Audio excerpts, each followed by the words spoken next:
Buenas tardes, comenzamos con lo que vendría siendo la plática de introducción en relación con medicina tradicional. Se les comenta, hay distintas formas como se expresa lo que es la medicina tradicional en México, debido a que hay toda una multitud de culturas, de grupos, de tradiciones. De ahí que sea muy dependiente la medicina tradicional a con qué grupo se está trabajando, con qué cultura, con qué lengua. De eso mismo parte la importancia de entender lo que es la relación intercultural con quienes estamos trabajando. Hay dos modos para estar aprendiendo medicina tradicional. Regularmente es a través, y normalmente debería de ser, a través de un practicante de medicina tradicional dentro de su comunidad indígena, en su medio, en su cultura, en su lengua, en su mundo y cosmovisión.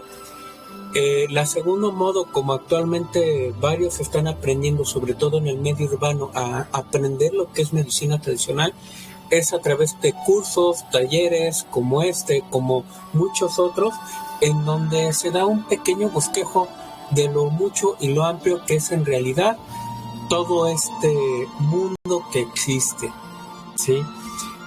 Algo que es importante a considerar cuando nos relacionamos con personas que pertenecen a otra cosmovisión, sobre todo lo que son los indígenas, tienen la idea generalizada no mal justificada de que en el medio urbano la mayor parte de la gente se podría decir que actúa como yeteco, como traidor, como un oportunista. De ahí que haya muchas cosas que en un momento dado no nos digan, no nos den a conocer hasta que o se los permitan o ganemos su confianza o podamos demostrar a través de nuestros principios, valores y acciones que es que vale la pena poder enseñar. Normalmente el tiempo para aprender una práctica de medicina tradicional, por lo menos la base va de 3 a 5 años y se sigue aprendiendo durante toda la vida. En ese sentido hay cosas importantes a mencionar. Vamos a encontrar distintas tradiciones, vamos a encontrar distintos grupos, distintas formas de abordar las cosas. Y una de las partes importantes, respetar las creencias y las prácticas de las otras personas. Por lo menos hay unas 8, 10, 15, 20 tradiciones básicas en lo que vendría siendo el Bajío. Son cerca de 80 pueblos indígenas distintos, de los cuales cada quien tiene su modo de hacer las cosas, los cual desde el punto de vista en el cual se encuentran, su cosmovisión y su medio es válido.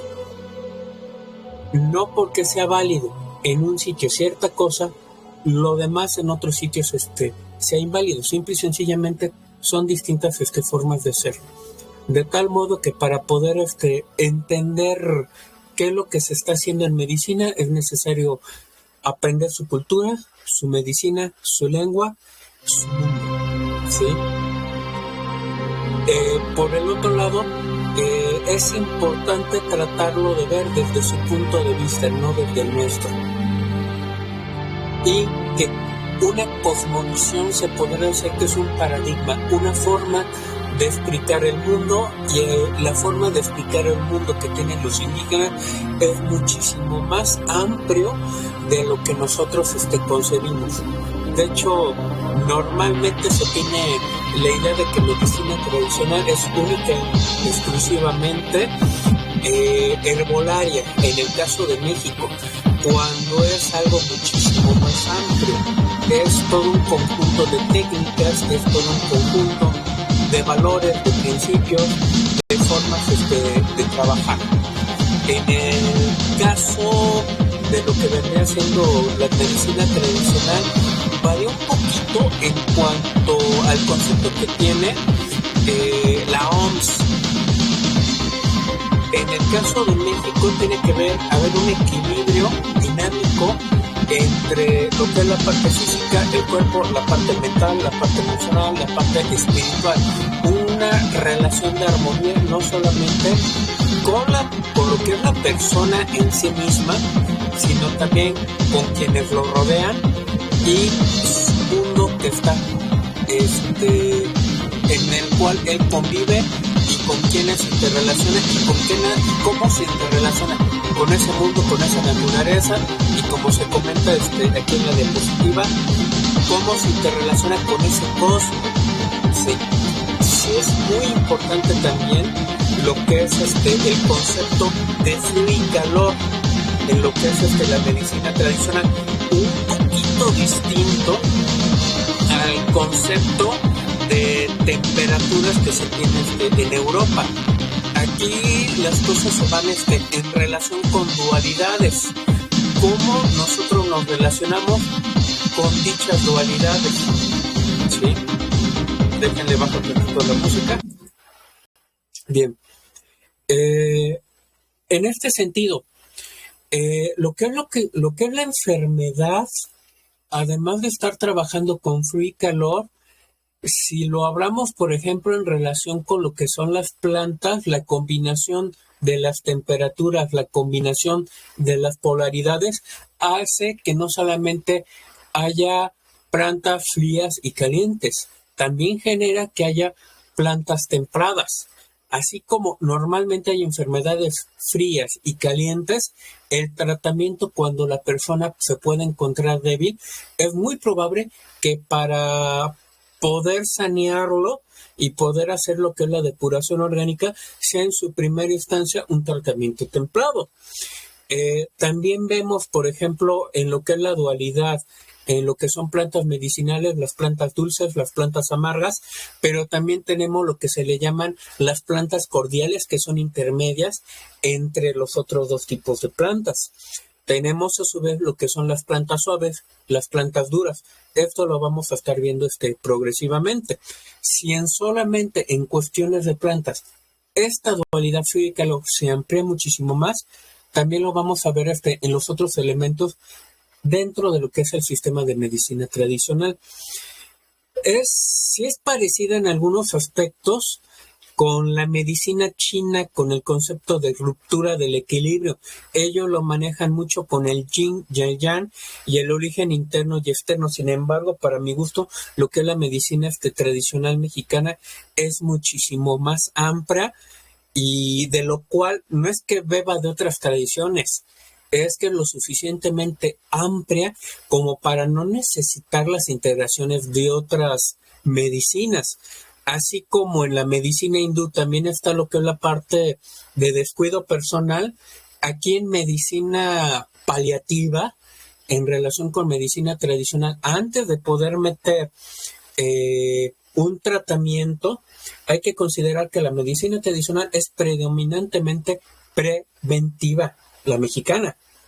Cuando ya se presentan las enfermedades, sobre todo lo que son las crónico-degenerativas, entra algo parecido a lo que se encuentra presente aquí en relación con lo hindú. Es necesario una limpieza orgánica, un cambio de hábitos, un cambio de alimentación, una desintoxicación, y ya posteriormente, ahora sí entra lo que es el tratamiento en forma, un poquito después de lo que en varios sitios se le conoce como la crisis curativa, la crisis de depuración, después de sanear el cuerpo, después de desintoxicarlo, en el cual prácticamente se está pasando por un síndrome de abstinencia de todo aquello dañino que estábamos consumiendo y que nos estaba provocando daño, ¿sí? Así también, aquí, esta es donde comienza a diferenciarse la medicina tradicional mexicana con las otras medicinas. El cómo es su relación con lo que lo está rodeando. Personas, animales, objetos, cosmos en general, planeta muy poquito, pero sí hay algunas cosas al respecto. El cómo te afecta al interno, cómo te afecta al externo. Cómo se encuentra el ser interno de la persona. Había un amigo que ya no se encuentra entre nosotros, nos platicaba a nosotros. Lo que nos sana es nuestro cuerpo autónomo, que se podría explicar que es básicamente nuestro ser interno que se conecta a nuestro cuerpo a través de lo que vendría siendo nuestro sistema inmune, nuestro sistema nervioso central y periférico. Él le llamaba mucho cuerpo autónomo a esa conexión y a esa interrelación. A través de ese ser interno, nos comentaba, es como el ser humano se conecta con la vida y posteriormente con la fuerza creadora. Pero vámonos de regreso. Lo que es la medicina tradicional, en ese sentido, es atender a la persona no solamente desde su enfermedad física, en sus otros 4 aspectos, en el mundo que lo rodea, en sus distintos círculos en los cuales él se ve rodeado. Se habla hasta de 10 círculos que nos rodean a nosotros mismos, 10 formas como nos interrelacionamos con el mundo que está tanto de nuestro interior como de nuestro exterior. Aquí mismo ya se va viendo que también se habla de lo que es el contexto colectivo, familiar y ambiental para lo que es la atención médica. Se tiene que ver todo cómo se interconecta, y para sanear a la persona es también necesario ir saneando la familia, ir saneando el medio en el que está viviendo, la casa en el que está viviendo. Es más amplio en ese sentido. Lo hindú, sobre todo, se mete más con lo que es alimentación. Acá tampoco cantan mal las rancheras en eso. Está lo que es la alimentación de la milpa, que para las personas que tienen el tipo de sangre y genética más a la mexicana, es la más idónea. Al haber mestizaje, hay personas a quienes la alimentación asiática puede ser más idónea que la mexicana, o la alimentación mediterránea o combinada con la mexicana puede ser más idónea. No nos casemos con que una cosa tiene que ser exclusiva y de aplicación para todas las personas. Tenemos que adaptar el tratamiento a las personas, no adaptar a las personas a los tratamientos, ¿sí? Era lo que les comentaba en relación con lo que son las plantas medicinales. Aquí solamente se habla sobre las frías y calientes. Cuando comenzamos a ver en las comunidades que hay algo muchísimo más amplio, les platicaba enfermedades, plantas suaves, duras, cordiales, amargas, dulces, entre otras formas de clasificación. Plantas para enfermedades rojas o emociones rojas, plantas para emociones azules, por ejemplo. También se ve aquí un detalle muy particular. En medio urbano ya no vamos a alcanzar a escuchar hablar sobre lo que es la taxonomía tradicional, así como la taxonomía de las plantas que actualmente la mayoría utilizamos viene de Linneo. También los abuelos, también los viejos en el pasado tuvieron su propia clasificación y taxonomía para clasificar lo que son las plantas medicinales.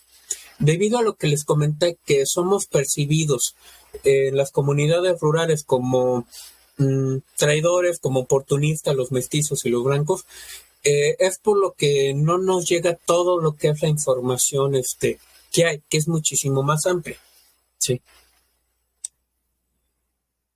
En relación con lo que es la cosmovisión y la medicina tradicional está interconectada con un punto de vista, con un paradigma. Así como la medicina alópata, académica, está interrelacionada con un modelo de atención biológico, en donde toda enfermedad tiene una base física y en algunos casos se acepta que hay una psicosomatización, hay una enfermedad, hay la posibilidad de una enfermedad que pueda ser producida por cuestiones mentales o emocionales.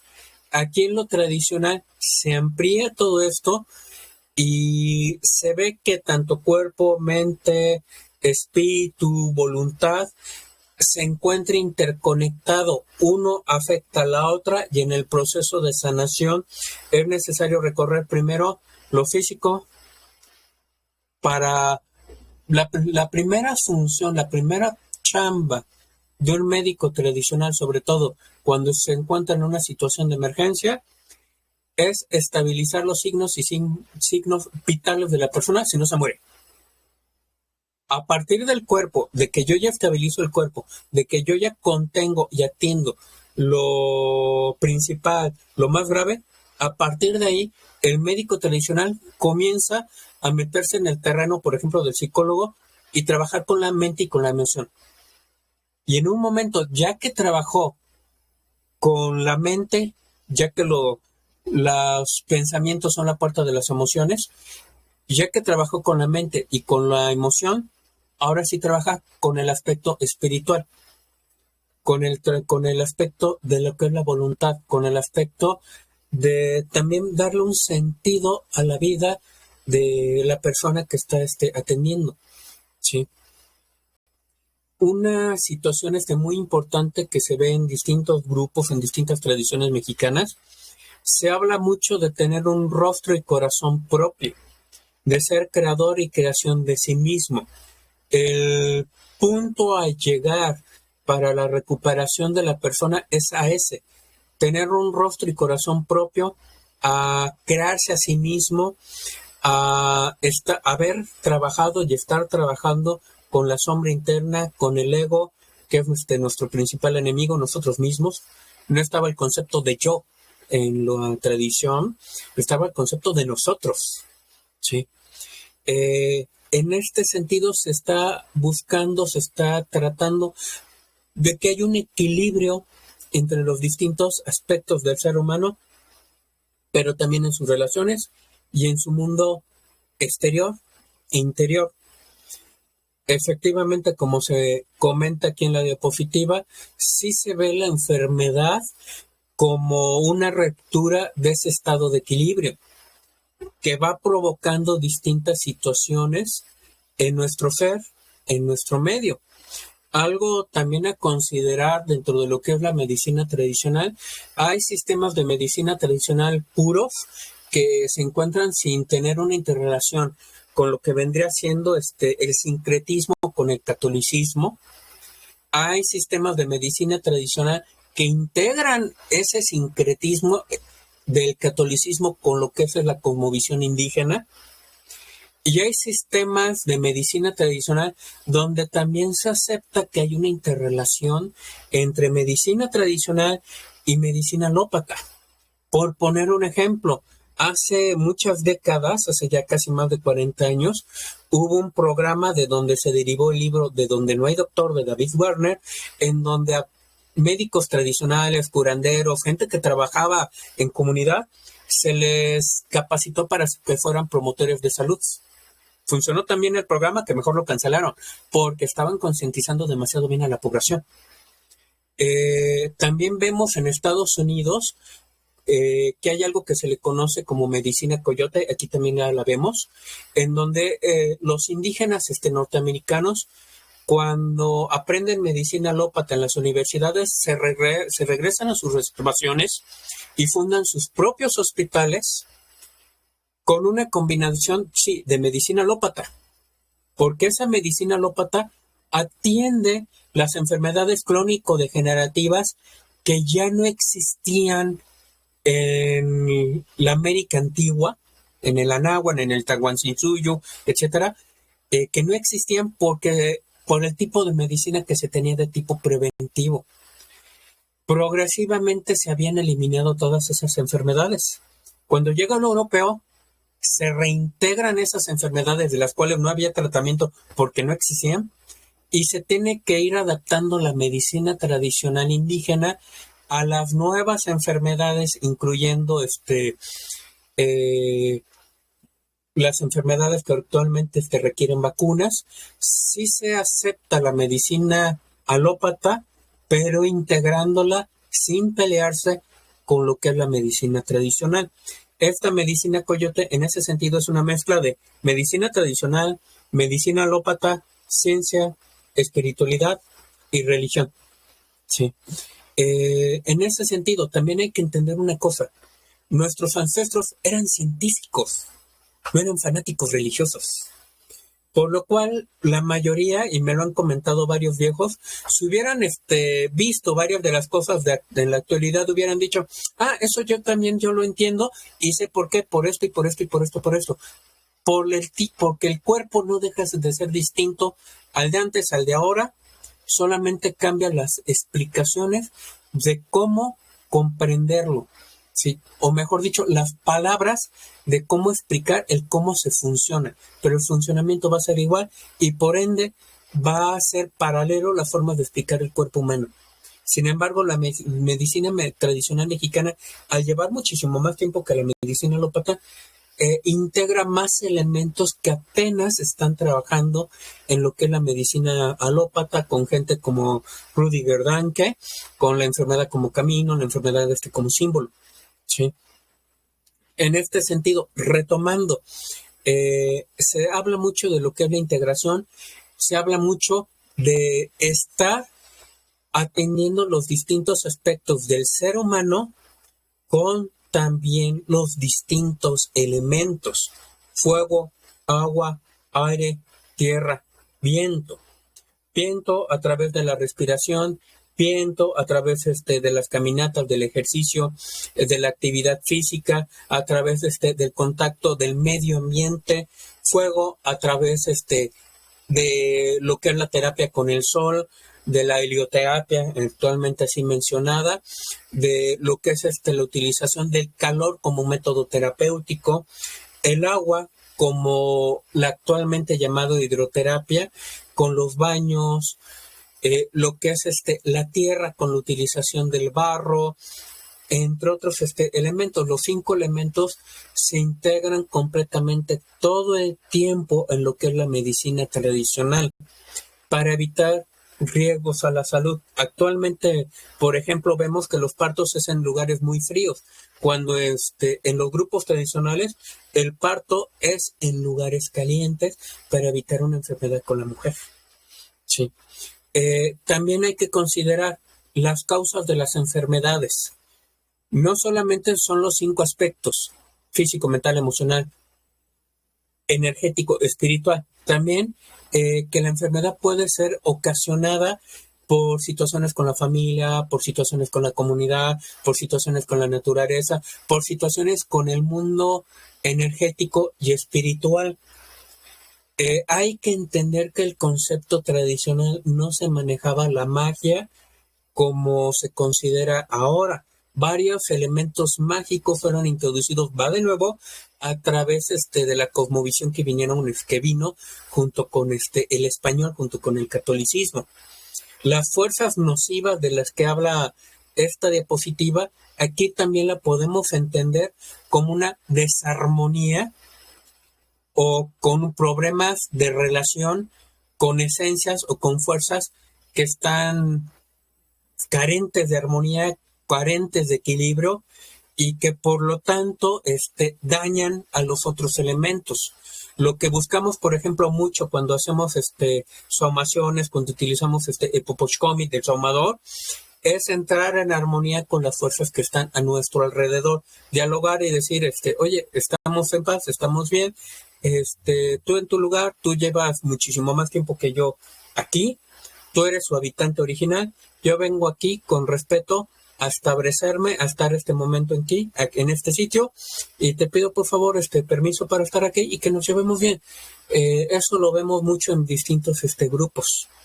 El tratar de buscar una armonía incluso con las fuerzas desequilibradas y tratar de que esas fuerzas desequilibradas se estabilicen también o alejarlas, ¿sí?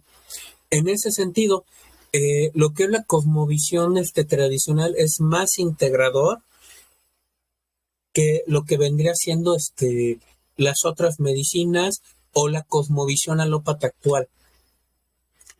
Y aquí, en relación con esta diapositiva, lo que es el médico tradicional en este sentido es una mezcla de médico, de psicólogo, de sacerdote. Se habla mucho dentro de lo que es la tradición de algo que se le conoce como 4 aguas de conocimiento. Matemáticas celestes, lo que son las ciencias exactas.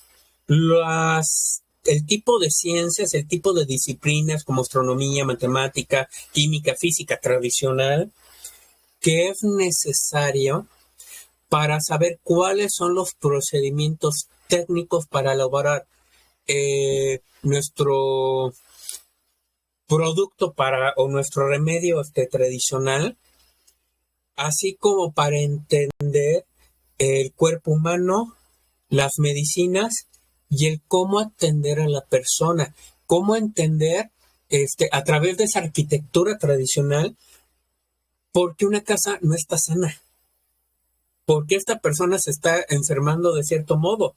Y si comenzamos a ver a través de lo que son las matemáticas celestes, comenzamos a ver de que si la persona se duerme con la cabeza hacia el sur, va a ser más fácil que se enferme. Duerme con la cabeza hacia el norte, en relación con lo que son los campos electromagnéticos de la Tierra, la persona va a ser un poquito más difícil que se encuentre carente de salud, que recupere su salud va a ser muchísimo más fácil, así como hay disciplinas como la geobiología, que habla sobre la interrelación de cómo hay un campo electromagnético, hay un campo terrestre, hay energías de la Tierra que nos afecta y que guía incluso a las aves en su migración. También aquí se veía, y eso es dentro de las matemáticas celestes interrelacionadas con la materia de geometría cósmica, el conocimiento de los ciclos, el conocimiento de las similitudes en la naturaleza, en el ser humano, en la vida, en nuestro entorno, en el cosmos. Esa era la segunda agua. La tercera agua de conocimiento o tronco común que tenían que estudiar nuestros abuelos, nuestros viejos, es lo que es la medicina tradicional, teopatía, que no solamente es la herbolaria es lo que la mayoría entiende como medicina tradicional. La herbolaria va muchísimo más allá. Ahorita lo vamos a estar viendo con otras diapositivas. La herbolaria era lo más visible porque como se trabajaba de forma preventiva, nuestros abuelos no solamente se hidrataban a base de agua simple, tomaban muchas infusiones, muchos tés, muchas bebidas que se le posibilitaban poderse mantener sanos o recuperar su salud. La cuarta agua de conocimiento, que es a través de la cual se dio a conocer las otras 3, a través de la cual se transmitía también el conocimiento, la flor y canto, la Xochimilcuicat, las artes en general. En este sentido, el médico tradicional no solamente es médico, psicólogo y sacerdote, es alguien con una amplitud de conocimiento demasiado grande. De ahí que alguien menor de 52 años, en la actualidad a lo sumo es un practicante de medicina tradicional, sobre todo en el medio urbano. Antes de ser médico, antes de ser tzic, por ejemplo, entre los náhuatl, la primera chamba era volverse patecat. Alguien que practica la herbolaria, el temazcal, pero con las distintas terapéuticas que puede haber en el temazcal, que por lo menos son 10. El uso del calor, el uso del agua, el uso de los aromas, el uso de la masoterapia, de los manos, de los masajes, entre otras. ¿Sí? Eso implicaba años de práctica, años de hacer las cosas. Pasado cierto tiempo, los 52 años, después de haber practicado una cultura durante toda su vida o durante varias décadas, de practicar una forma de actuar, de estar dentro de una cosmovisión, de tener celebraciones propias, de tener una forma de alimentación, una forma de vestir, una forma de muchas cosas, después de ciertas características, de cumplir dichas características, después de estar décadas en una comunidad o participando con distintas comunidades indígenas, era cuando se te aceptaba como médico tradicional. Médico general. Y pasaban otras décadas más para que se te reconociera lo que vendría siendo las especialidades. Por eso se comenta, el aprendizaje de la medicina tradicional nunca se acaba, ¿sí? Y lo que vamos a estar viendo es simple y sencillamente prácticas de introducción, prácticas de ir comprendiendo el por qué se hacen las cosas como se hacían y el por qué esos métodos, a pesar de que lleven 15,000, 5,000, 2,000, 3,000 años de existencia, ¿por qué siguen siendo válidos? En este sentido, lo que se comentaba, en varios sitios, sobre todo cuando vemos sincretismos, vemos la cruz, pero la cruz no la tomaban en relación como se percibe en el catolicismo, una representación relacionada con Jesús, con Dios, etcétera, sino con los elementos, con las influencias nocivas y benéficas de los vientos, de la tierra, del agua, entre otras cosas, con la dualidad que se va dividiendo entre sí, con los rumbos que normalmente se manejan como 4: Quetzalcóatl, Tlahuiztlampa, Xipetotec, Mictlampa, perdón, corrijo, Xipetotec es Iguatlampa, Mictlampa es Tezcatlipoca Yayauqui, vemos el sur, el Huixtlampa con Huitzilopochtli, con los 4 Tezcatlipocas, pero que también tienen un punto integrador en medio, Tlaxontec. Más allá hay otros rumbos, pero no es ahorita el momento de hablar al respecto de ello, ¿sí? Cada rumbo tiene sus características, cada fase en la cual nos encontramos en estos rumbos tiene sus características. Está hablando de un microcosmos y un macrocosmos. Está hablando de los elementos que nos compone y de los elementos que compone al universo. Nosotros estamos compuestos de una energía masculina y una energía femenina. Y vamos a ver dentro de medicina tradicional que todo se compone por dualidades. En este sentido, ya más refiriéndonos a lo que es la primera parte de lo que es la medicina tradicional, lo que es la herbolaria. La herbolaria mexicana no tiene mucho que estarle pidiendo a otros sistemas de herbolaria. De hecho, es bastante más amplia. Son por lo menos 40 formas de preparación básicas en medicina tradicional, excepto la medicina parental, la medicina inyectable. Todas las formas de preparación que vemos en una botica europea se practicaban aquí, porque de aquí aprendieron muchas cosas los europeos posteriormente para introducirlo dentro de su desarrollo cultural. Ellos aprendieron de los americanos, de los anahuacas antiguos, de los chinos, de los árabes. Tomaron lo mejor de lo que tenía cada una de las culturas que invadieron o que los invadieron, ¿sí? Tenemos también dentro de lo que es la herbolaria, les platicábamos medicina preventiva, medicina paliativa. La herbolaria tradicional fue introduciendo plantas para las enfermedades crónico-degenerativas, como el eucalipto para lo que es la diabetes. Fue integrando distintas plantas para mejorar la terapéutica. El detalle a considerar: el mexicano, por el tipo de tierra en la que vivimos, tierra roja predominantemente, después lo vamos a retomar esta parte con lo que es el camino rojo, con lo que es el nahualismo. Ese tipo de tierra genera que haya ciertos principios activos principales en lo que son las plantas, principios activos a los cuales estamos habituados. Después de 10,000, 5,000 años de estarnos habituando a dichos principios activos, cuando nos traen otras plantas de distintos sitios, es necesario que por lo menos pasen 200 años para que dichas plantas se habitúen al tipo de tierra que hay aquí y que nosotros también en nuestra genética nos habituemos a dicho tipo de plantas. De tal modo, para el mexicano van a funcionar muchísimo mejor las plantas mexicanas para los tratamientos medicinales que las plantas extranjeras, por mucho reconocimiento que se le dé. Se requiere por lo menos 70, 80 años para que mejore la efectividad de dichas plantas como en su lugar de origen, por lo menos. ¿Sí? De ahí que cuando introdujeron la moringa, que lleva menos tiempo que el eucalipto, no sea tan efectiva con el mexicano.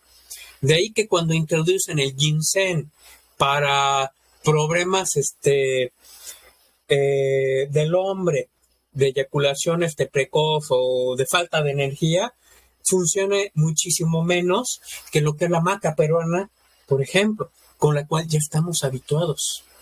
Necesitamos trabajar con aquello con el cual nuestra genética esté más habituada. Pero si también hay gente que ya está en su genética combinada con genes europeos, con genes asiáticos, ahí podemos concebir que dichas plantas pueden estar funcionando mejor con esas personas que con los que son enteramente con genética indígena. ¿Sí? Sí es un poquito más complejo lo que es el uso de plantas que lo que normalmente concebimos. ¿Sí? Eso por un lado. En relación con los orígenes de las enfermedades, se les estaba platicando la parte de desequilibrio, frío y calor, la parte de desórdenes alimenticios, comer mal, hidratarnos mal, comer a deshora, comer malos alimentos, comer alimentos descompuestos, alimentos pasados, alimentos demasiados llenos de conservador y no vegetales, malas posturas y movimientos bruscos. Vamos a ver con los abuelos, con los ancianos, con los viejos, que cuando nosotros entramos a aprender medicina tradicional, en una de esas nos dicen, tienes que desaprender a hacerlo todo. Necesitas aprender a caminar, necesitas aprender a cargar, necesitas aprender a hacer muchas cosas. ¿Sí? Tienes mala postura, camina mejor. Vemos, por ejemplo, con los mayas, algo que se le conoce como TEC, que es muy parecido a la sofrología europea. La sofrología tiene menos de 70 años, los TEC tienen como 700. En ese sentido, va de nuevo, no tenemos nada que estar pidiéndole a otras técnicas. El exceso de trabajo, el exceso de cansancio, la suciedad. Nuestros ancestros eran muy limpios, 2 baños al día, antes de trabajar, después de trabajar. Lo que son los estados de debilidad, el estado emocional relacionado con el desequilibrio, las alteraciones de lo que es la fuerza vital, el tonali en varios sitios, ¿sí? Lo que es las alteraciones relacionadas con nuestro vínculo, con nuestro aspecto espiritual que dejamos muy abandonados, con las alteraciones que tenemos por la falta de vinculación con ese llamado cuerpo autónomo que les platiqué hace un momento, lo que es el mal viento, el mal aire, ¿sí? Que tiene que ver también con enfriamientos y que va interconectado con esto del desequilibrio del frío y calor, con que todo tiene una cualidad frío y caliente. Hay algunos elementos que tienen una cualidad templada. Sí hay algunos, sobre todo por la forma como lo combines. Un alimento, un tratamiento puede ser frío, pero si lo combinas con otro elemento, se puede volver templado y se utiliza templado para personas que se encuentran en una cuestión de debilidad extrema, sobre todo en situaciones de enfermedad. También vemos en muchas de las situaciones que hay elementos de calor que también producen enfermedad. Una enfermedad caliente, el cáncer. Si tengo una enfermedad caliente, mi tratamiento para equilibrarlo es un tratamiento frío, no es un tratamiento caliente. Meto a una persona con cáncer al temazcal, si se encuentra grave lo mato. Necesito más bien utilizar barro, tierra negra de milpa, para irlo atendiendo, a temperarlo y que mejore lo que es su condición. Meter alimentos que le posibiliten mejorar lo que es su condición interna, su condición de enfermedad. Y pues al igual a lo que es la medicina alópata, toda enfermedad tiene una causa y una forma de atenderse. Si lo vemos en los recuadros, pues realmente no se diferencia mucho de lo que vemos en las clínicas, en las unidades de salud rural. Tengo una persona con una diarrea, pues, tengo que verificar si es una parasitosis, si es un alimento descompuesto, un alimento caliente que generó una descompensación térmica, que aquí es algo importante de considerar.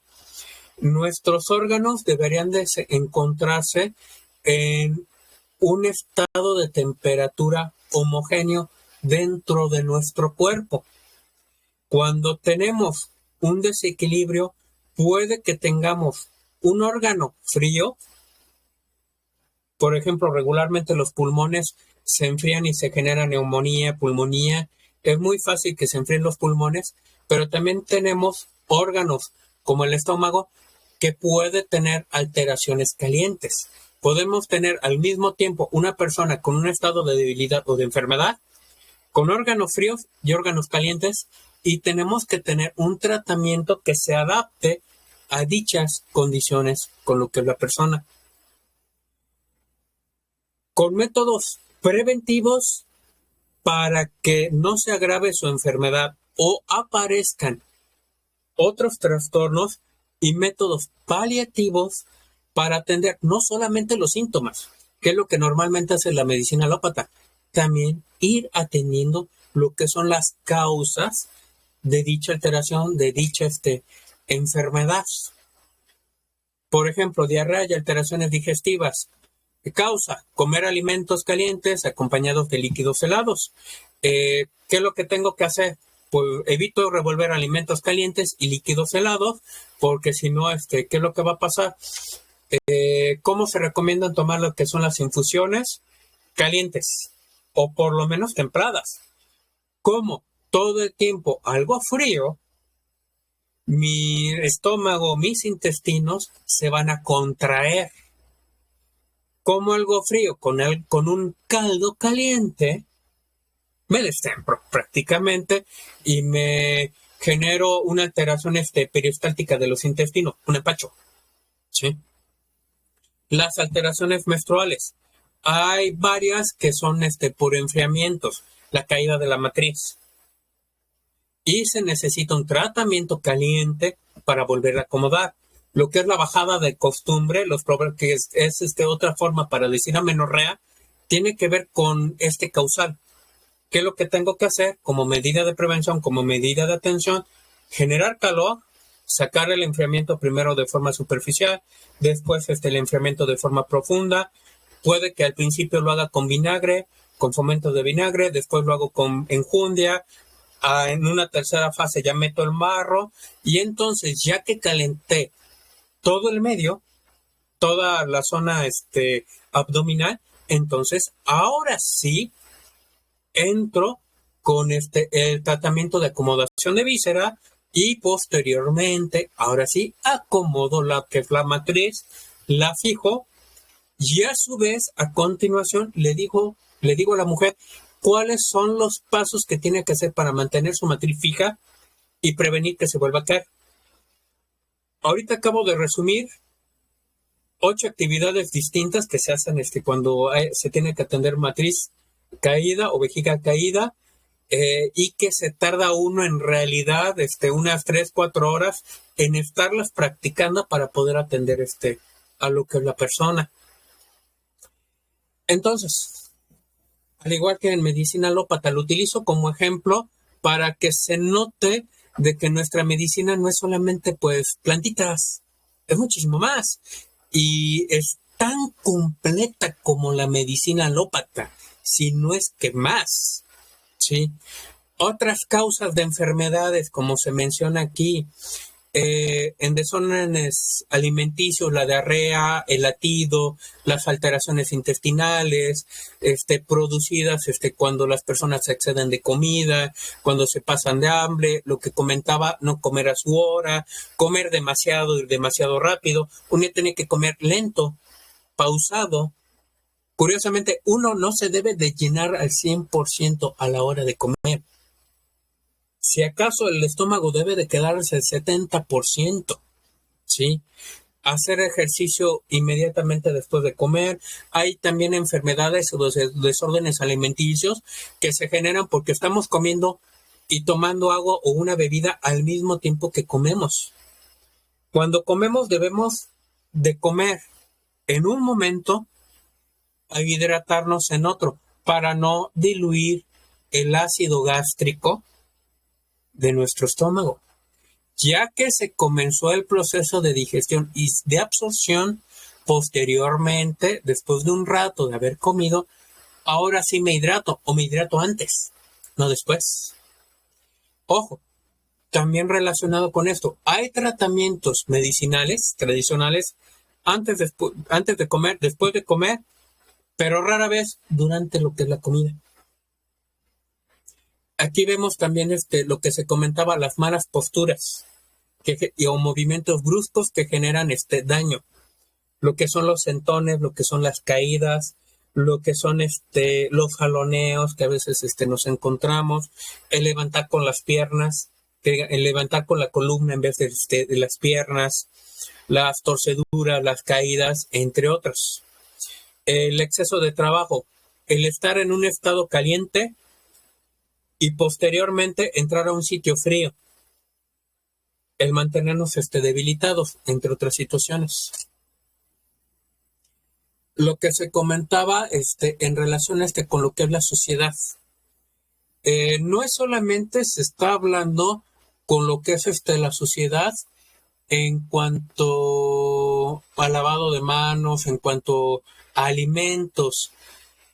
Actualmente tenemos, por ejemplo, esporas de amibas en México en el 70-80% de lo que es la República. Nos llega una tolvanera, un viento con tierra, pues ya nos cayó. Si nuestro sistema inmune es bajo, puede que nos enfermemos. Relacionado va de nuevo con lo que es el cuerpo autónomo, algo que platican los viejos con este real ser, con este cuerpo interno. Decían, no te quieres enfermar por la suciedad, por la contaminación. Habla con tu ser interno, con tu alma, si quieres decirlo así. No es el concepto más adecuado, pero sí, varios entienden de ese modo. Habla con tu ser de que no se enferme, de que sea fuerte, de que se haga un escudo para sí mismo. No puedes cambiar al mundo exterior.